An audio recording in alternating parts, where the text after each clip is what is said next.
एक दंपति की जान चली गई। मृत दंपति के नाम नलांबर बरिहा और उनकी पत्नी जोशवंती बरिहा है। यह हादसा सुबह के समय हुआ जब एक जंगली हाथी अचानक गांव में घुस आया और इस दंपति पर हमला कर दिया। हाथी के विशाल पैरों के नीचे आकर ये दंपति दुर्भाग्यवश अपनी जान गंवा बैठे। इस अप्रत्याशित घटना के बाद पूरे चाबेरीपाली गांव में शोक की लहर दौड़ गई है।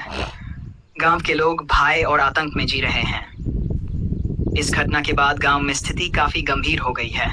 हाथी ने अपने हमले में कई घरों को भी नुकसान पहुंचाया, जिसके चलते गांव के लोगों का जीवन और उनकी संपत्ति पर गहरा प्रभाव पड़ा है। प्रशासन द्वारा इस घटना की गहन जांच की जा रही है और हाथी को नियंत्रित करने के लिए विशेष प्रबंध किए गए हैं। गांव वाले अब उम्मीद कर रहे हैं कि ऐसी दुखद घटनाएं दोबारा न हों।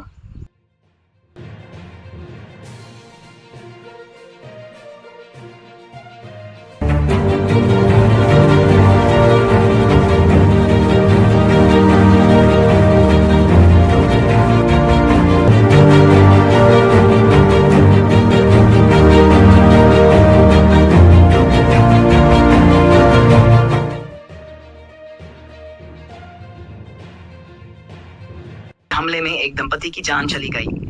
मृत दंपति के नाम नलांबर बरिहा और उनकी पत्नी जोशवंती बरिहा है। यह हादसा सुबह के समय हुआ जब एक जंगली हाथी अचानक गांव में घुस आया और इस दंपति पर हमला कर दिया। हाथी के विशाल पैरों के नीचे आकर ये दंपति दुर्भाग्यवश अपनी जान गंवा बैठे। इस अप्रत्याशित घटना के बाद पूरे चाबेरीपाली गांव में शोक की लहर दौड़ गई है। गांव के लोग भय और आतंक में जी रहे हैं। इस घटना के बाद गांव में स्थिति काफी गंभीर हो गई है। हाथी ने अपने हमले में कई घरों को भी नुकसान पहुंचाया, जिसके चलते गांव के लोगों का जीवन और उनकी संपत्ति पर गहरा प्रभाव पड़ा है। प्रशासन द्वारा इस घटना की गहन जांच की जा रही है और हाथी को नियंत्रित करने के लिए विशेष प्रबंध किए गए हैं। गांव वाले अब उम्मीद कर रहे हैं कि ऐसी दुखद घटनाएं दोबारा न हों।